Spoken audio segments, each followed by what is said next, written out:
Talvez muitas vezes eu e você, por causa de uma dorzinha na unha do pé, porque está tristinha, é o motivo da gente não estar na casa do Pai, né? E a casa do Pai é o nosso lugar de restauração, de cura, de transformação. Eu sempre falo, vim para a igreja, vim cultuar o Senhor. Gente, é a gente que precisa. O Senhor continua sendo Deus sem o nosso culto, você sabia disso? Mas eu e você precisamos estar aqui, precisamos nos render em adoração a Ele, porque Ele é o nosso tudo, é nele que está a nossa esperança, é nele que está a nossa alegria, é nele que está a nossa força, amém? E nós vamos continuar falando um pouco mais sobre esse tema, gente, e eu aprendi tanto, estudando sobre comparação. Vocês viram aqui uma foto, né? Muitas vezes a gente está rosa e a gente quer ficar azul, ou a gente é azul, a gente quer ficar rosinha.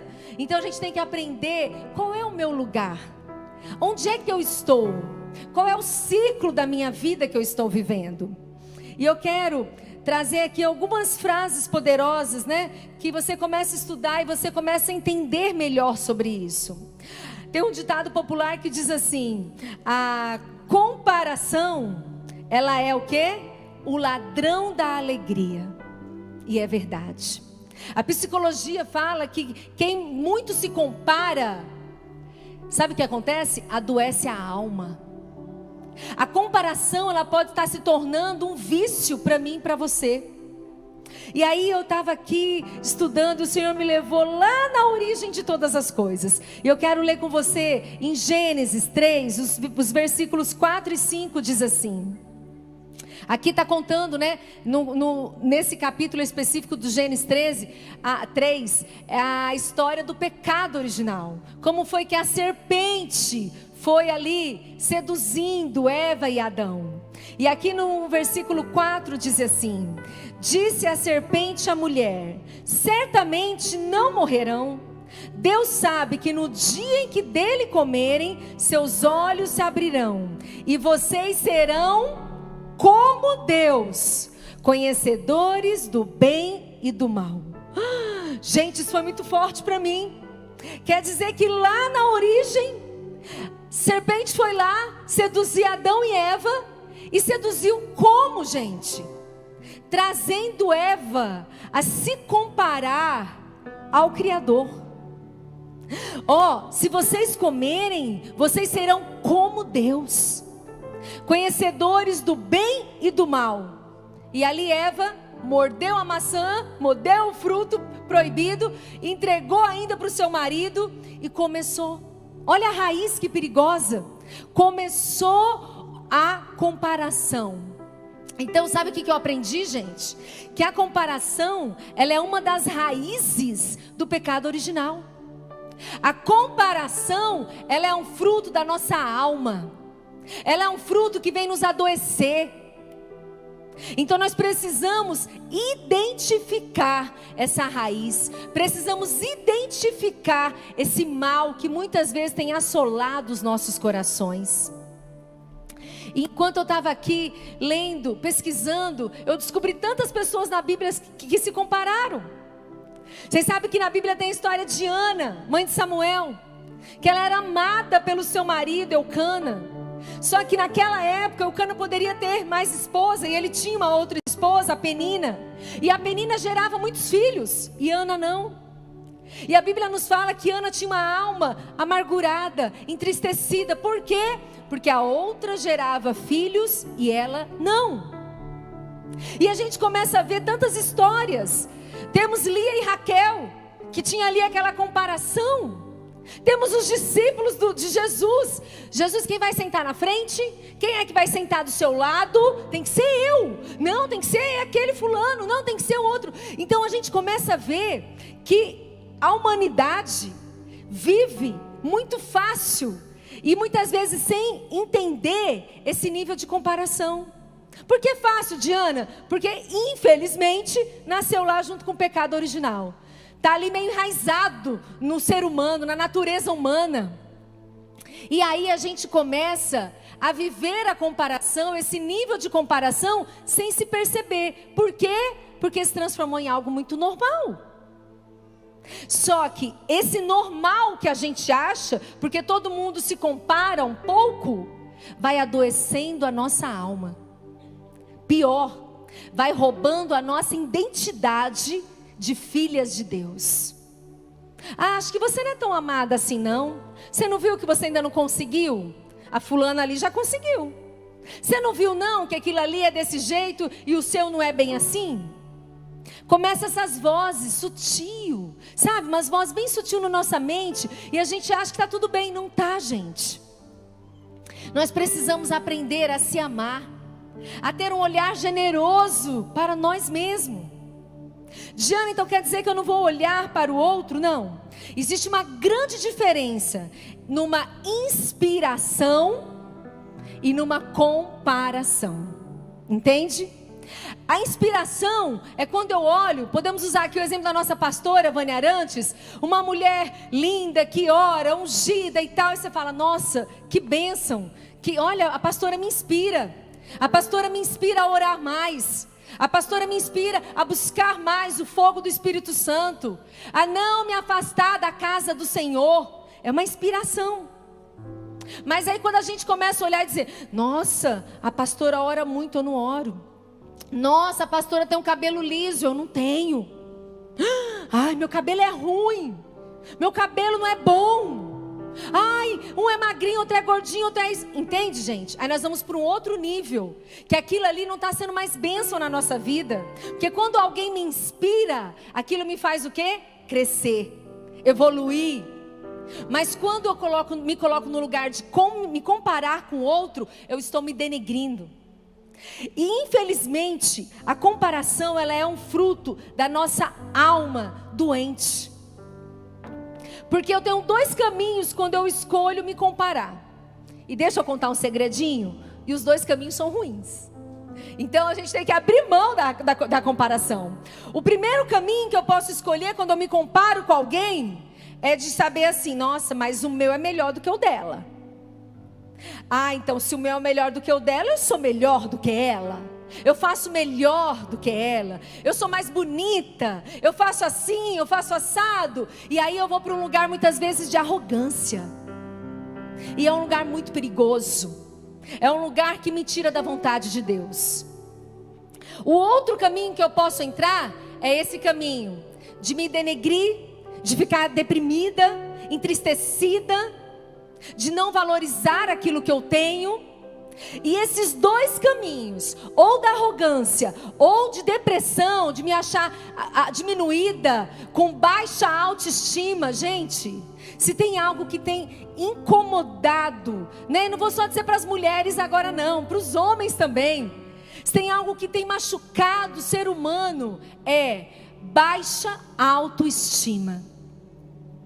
E a gente acaba alimentando essa baixa autoestima, por quê? Porque eu não me valorizo, porque eu não sei o meu valor, porque eu não me amo como Deus me manda me amar, me cuidar. Então nós precisamos ter muito cuidado com isso. Então se eu for para o caminho da arrogância, ou o caminho da depressão, de me achar diminuída, eu vou ter frutos muito ruins. Que são frutos do quê? Da insatisfação, da ingratidão com Deus. Gente, isso é muito sério. Quantas mulheres são ingratas com o Senhor? São ingratas até mesmo em casa com seus maridos. Quer ver uma coisa que mulher ama comparar? Vou falar só em segredinho para nós aqui, tá? Você que está em casa, é meio segredo. Mulher compara tanto que ela compara até o marido. Não é não? Não ergue a mão, não ergue a mão. Mas é uma coisa que começa a conversar, gente. Aí fala assim, ai, meu marido, ele cozinha. Meu marido não faz nada, nem ovo. Ai, meu marido, ele limpa a casa, ele me ajuda. O meu, preguiçoso, fica no sofá. Aí você já sai dessa conversa achando o quê? Meu marido não presta. Ai, meu marido não é nada. Não, meu marido, olha aí o marido da vizinha. Ele cozinha. Olha, o marido dela lava a louça. O meu, preguiçoso. Vocês estão entendendo? Quais são as consequências desse nível de comparação? Gente, a gente está brincando. Falando aqui, a gente começa a rir, né, velho? Começa todo mundo a rir. Mas isso é sério. Sabe por quê? a gente finge que isso não pesa no coração. Mas quando a gente põe o pezinho dentro de casa, olha para a cara do maridinho no sofá, tô falando?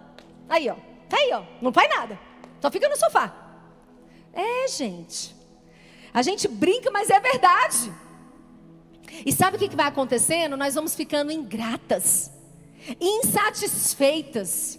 O marido pode até naquele dia levantar e lavar a louça, mas você vai dizer, foi só hoje que eu reclamei?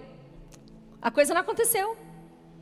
Então nós precisamos entender quais são as consequências da comparação na nossa vida. A gente não pode tratar isso como algo singular. Não, isso é pequeno demais. Não. Espero eu que seja pequeno na sua vida. Mas ora ao Espírito Santo. Gente, isso é uma coisa que o Senhor colocou no meu coração. É que através desse tema, o próprio Espírito Santo ia arrancar de muitos corações aqui hoje à noite, de você que está em casa nos assistindo, raízes de amargura. De repente você está achando assim, eu tenho tudo, mas eu não consigo ser feliz. Tá tudo legal na minha vida, mas eu não sou grata a Deus. Por quê? Porque desde pequenininha te ensinaram a se comparar. Desde pequenininha disseram para você, tá vendo? A sua prima tirou nota 10 e você tirou 8. Você tem que ser melhor. Você tem que crescer.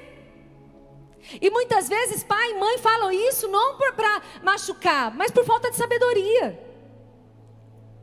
Então a minha oração nessa noite é que o Espírito Santo literalmente vasculhe o nosso coração e arranque de nós toda a raiz de amargura, de tristeza, de baixa autoestima, de falta de amor próprio, porque um dia eu me comparei e eu não era tão boa quanto. Deixa eu contar um segredinho aqui para vocês. Eu sei que eu tenho essa facilidade até de falar. E aonde eu chegava, eu lembro que eu pequenininha na escola, eu já era líder, a professora faltava e dizia assim, põe a Diana para pôr uma tarefinha na louça que ela põe. Faz isso, faz aquilo, põe a Diana para fazer isso que ela faz. E tal. Mas quando eu cheguei com 30 anos, o Senhor fez uma reviravolta na minha vida. E eu disse assim, Senhor, eu quero entender algumas raízes dentro de mim, porque eu tenho consciência que Deus me deu dons para eu liderar algumas coisas, para eu falar, mas muitas vezes se torna um peso, e eu não quero que isso seja um peso. Eu quero entender aonde foi que muitas vezes algumas raízes ruins tomaram conta do meu coração. E num retiro que eu fui, aonde eu estava ali em Minas Gerais, eu estava ali no momento de oração, no momento de cura, de transformação. Deixa eu dizer uma coisa, gente. O Senhor está disponível para mim, para você, para me curar hoje, para te curar hoje. Mas muitas vezes Ele não faz, não acontece, porque a gente não dá esse espaço que Ele precisa. A gente não rasga o nosso coração como é necessário rasgar, para que as coisas sejam curadas e transformadas. E eu lembro que naquela noite eu falei para o Senhor, Senhor, eu estou aqui. Esse acampamento, esse retiro é de cura da alma, e eu quero sim, vasculha minha alma, cura minha alma, para que eu possa fazer cada vez mais a tua vontade, para que eu mesmo não venha me sabotar. Gente, a gente se sabota. A única pessoa que pode me tirar do centro da vontade de Deus sou euzinha, chamada Diana Timbó Fonseca. Ninguém mais pode fazer isso se eu não deixar. Pastora Van tem uma frase poderosa que diz, não reclame daquilo que você permite. Nós vamos dando espaço para as coisas acontecerem na nossa vida. Só que o problema, amadinhas, quando é o Espírito Santo, a gente fala, não, aqui não toca aqui não põe a mão aqui não, que aqui vai doer demais. E nesse dia eu estava lá com o Senhor e eu falei assim, Senhor, estou aqui, pode vasculhar meu coração, sem medo. E chorei, e me quebrantei, e falei, Senhor, faz o que tu queres fazer. E o Senhor foi lá na Diana de 4, 5 anos de idade. E disse assim, filha, sabe por que você teve que ser forte o tempo todo? Porque você rapidamente se tornou líder o tempo todo? Porque, vou ter que abrir tudo aqui, ai meu Deus, vamos abrir tudo, vai. Ai meu Deus. Porque lá quando você tinha 4, 5 anos de idade, foi no momento que os teus pais se separaram. E naquele momento, foi bem no momento que eu comecei a ir para o prezinho. Naquela época a gente ia para o prezinho, né, gente? Com 6, 7 aninhos só, né? E eu ainda entrei ali com 5 aninhos e tal, para fazer, fiz mais de um ano, porque eu era muito novinha, era tipo uma creche lá em São Paulo, capital e tal. E eu entrei nessa escolinha, eu lembro como se fosse hoje dessa escolinha, era uma escola grande, né? E eu entrei lá. Só que eu entrei lá, pela primeira vez, assim, me relacionando com amiguinhos dentro da escola, como uma menina de uma família onde os pais eram separados. Isso eu estou falando, aí onde eu vou entregar tudo, né? Estou falando há 40 anos atrás.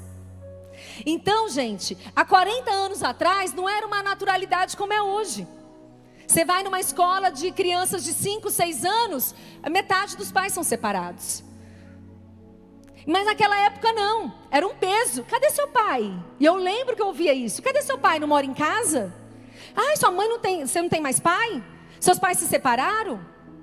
E ali nasceu uma força da Diana, que ela tinha que dar um jeito de outra forma, para ela não ser comparada, porque ela não tinha pai. Entende uma raiz de comparação? Ai, vou me comparar porque todo mundo tem o pai em casa, mas eu não tenho. Então eu tenho que dar um jeito. Eu tenho que esconder essa dor e ser a mais líder da sala, a mais forte, a mais estudiosa, aquela que a professora chama para dar aula quando ela falta. Gente, o Senhor me revelou isso quando eu tinha 30 anos. Eu não sabia não. Vocês estão entendendo o que o Senhor quer fazer na nossa vida hoje à noite? O que o Senhor quer trabalhar nos nossos corações? Talvez você tenha levado um peso, talvez você tenha levado um momento da sua vida tão doloroso, porque aconteceu alguma coisa lá atrás, e até hoje é um peso para você. Sabe o que aconteceu nesse retiro? Uma leveza. Porque eu sei, é hipocrisia se eu falar que eu não sei que Deus me deu esses dons. Deus me deu esses dons. Mas antes parecia que eu tinha um peso. Eu tinha que ser forte. Eu tinha que fazer acontecer. Porque afinal de contas eu era criança, uma única da sala que tinha o pai e a mãe separado. E hoje eu posso viver os dons e os talentos que Deus me deu de uma forma mais leve, de uma forma mais tranquila. Eu tive uma funcionária uma vez que ela começou, tão legal trabalhar com você, não sei o quê. E ela começou assim, me endeusar um pouco, sabe? Não sei o quê. Aí um dia eu estava brava, falei alguma coisa. Aí ela, nossa, você falou assim comigo. Eu falei, querida, sabe por quê? Porque eu não sou perfeita e nem quero ser. É um peso que eu não dou conta de levar e não quero levar. Você está achando que eu sou perfeitinha? Eu não sou. Entende, gente? Esse mundo que a gente vive é um mundo muito de fast food. É um mundo de redes sociais, gente. E que muitas vezes você fica com o seu dedinho ali naquela tela do celular, vendo a vida de todo mundo. E sem você se perceber, você está se comparando do pé à cabeça. Você está comparando que você não tem a unha de fibra, que você não tem os cílios, que você não tem o cabelo. Mas você não falou nada. Não falou não, mas entrou tudo aquilo ali no seu coração. E quando você parou de olhar aquelas redes sociais, você vai para o espelho. E quando você olha para a realidade, você fala, não estou gostando? Ai, como eu sou feia. Como eu sou sem graça. Como eu sou não sei o quê. Entendeu, gente? Se torna um vício e uma seta maligna do inferno. Porque quando você não sabe o seu valor, qualquer lugar serve. Quando você não sabe para que você foi criada, para a honra e glória do nome de Jesus Cristo, qualquer lugar tá bom para você. Esse namorado já me traiu e eu tô aqui. Por que você está aí? Porque você acha que você não vai achar uma coisa melhor. Mentira do inferno. Porque, desculpa te falar, se ele está te traindo hoje namorando, quando casar piorou. Então abre o olho. Abre o olho. Tem uma piada, né? Que a Ana Paula Valadão sempre conta assim. Tá namorando? Aí a mãe falava, abre o olho. Abre o olho. Mas ele é lindo. Ele é romântico. Abre o olho. Casou, aí começou as reclamações. Mãe, o fulano faz isso. Fecha o olho. Fecha o olho. É pra você ter aberto o olho antes. Você não quis? Agora fecha e ora. Já foi. Gente, mas o que a gente está falando aqui é a nossa realidade. É o nosso dia a dia. E tem horas que a gente tem que dar uma de doida. Sabe? Como é isso, Diana? Olha para o espelho. Sabe, aquele dia que você está mais assim, down mesmo? Todas nós passamos por isso, né? Então olha para o espelho e começa a dizer: você é linda, você é amada, você é cheia do Espírito Santo. Ah, vai lá, você pode, você consegue. Oh, gente, é um exercício que a gente precisa fazer.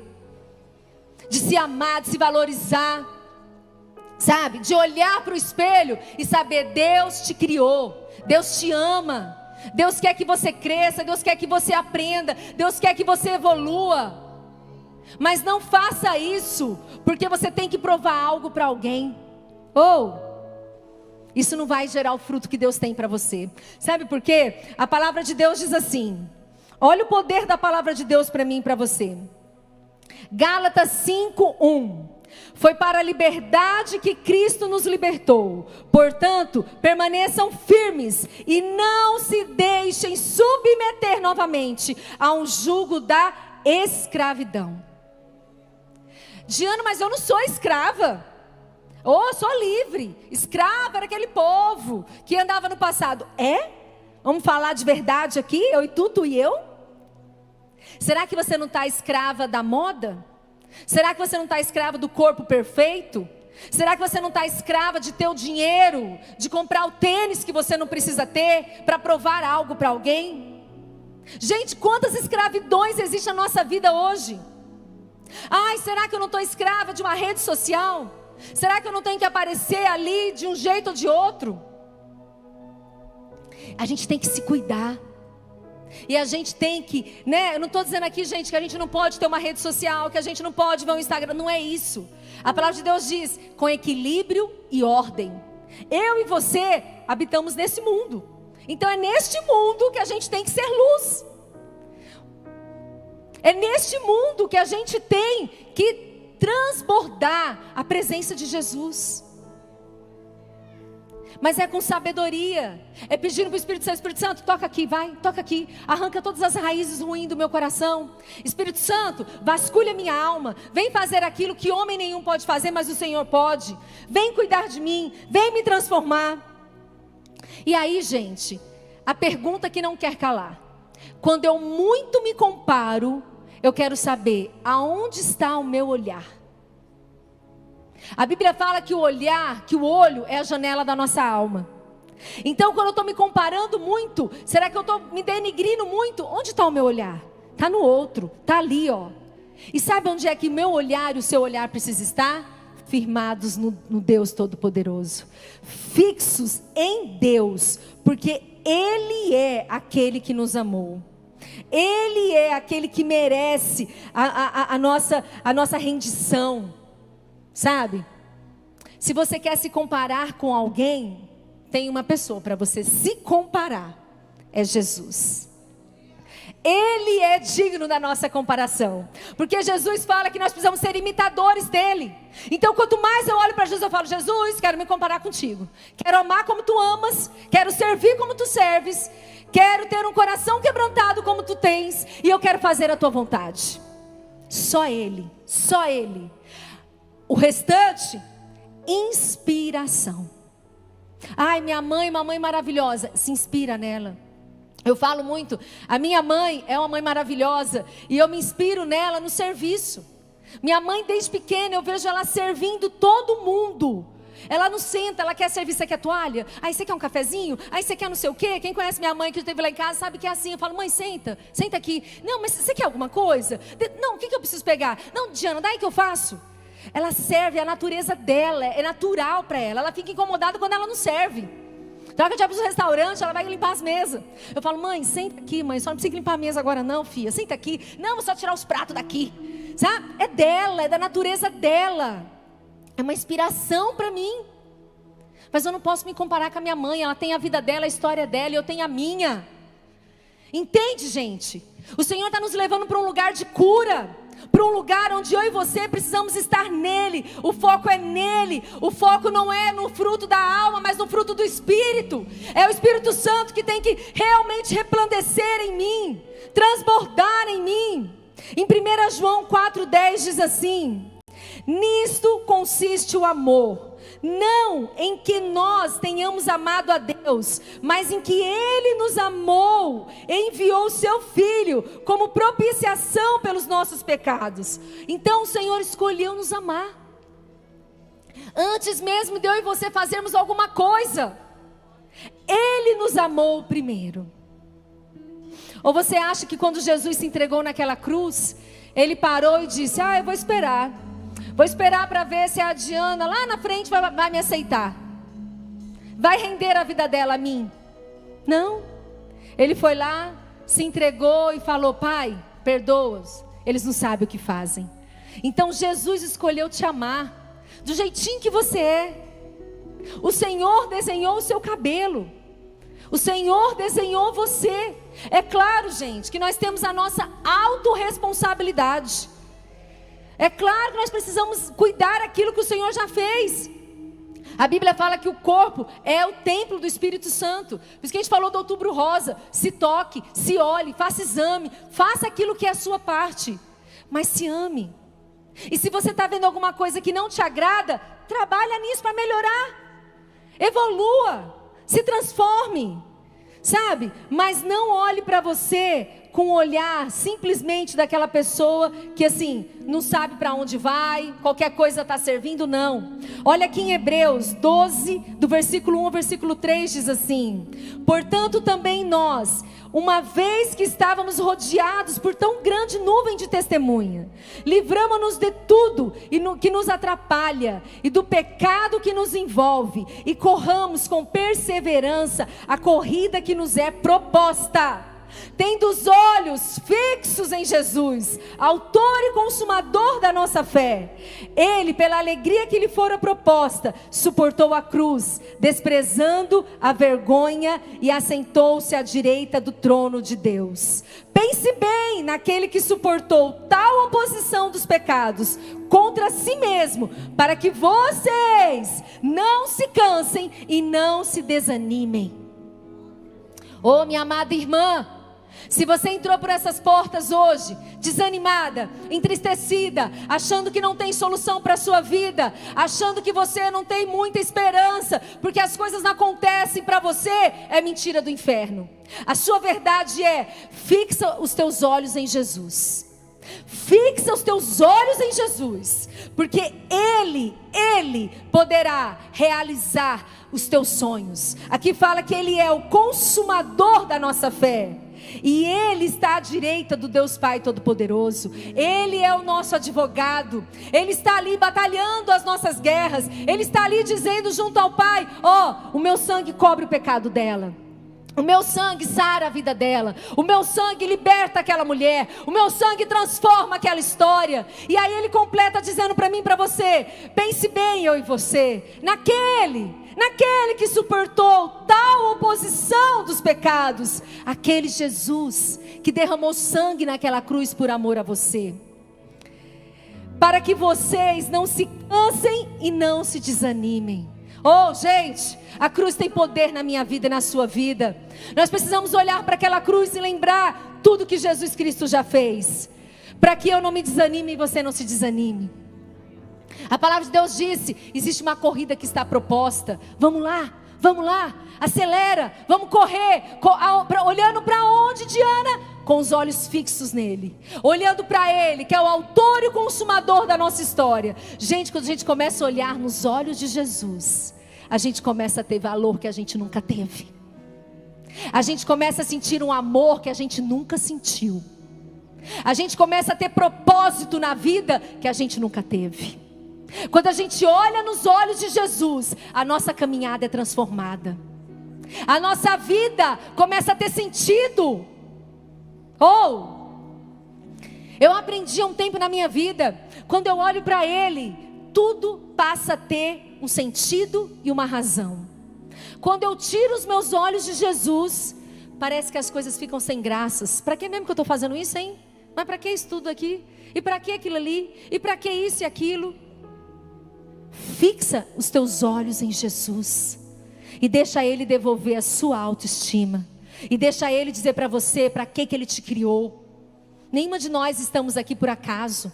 Ah, Diana, eu estou porque minha mãe esqueceu de tomar a pílula. Tá não, amadinha. A palavra de Deus nos garante que o fôlego de Deus, o fôlego da vida, só Ele pode dar. Só Ele. Só Ele. Então, é nele que está a nossa razão. É nele que está a nossa força. É nele que está a nossa esperança e a nossa alegria. E quando a gente firma os nossos olhos nele, sabe o que mais muda para mim e para você, meninas? A razão e o motivo de existirmos. A gente muitas vezes se compara porque a gente está vazia da presença de Deus. A gente está vazia da glória de Deus. Quando você tiver com algum problema, quando você estiver literalmente não se amando como você deveria, eu vou te dar aqui a receitinha do bolo. Vai para a presença.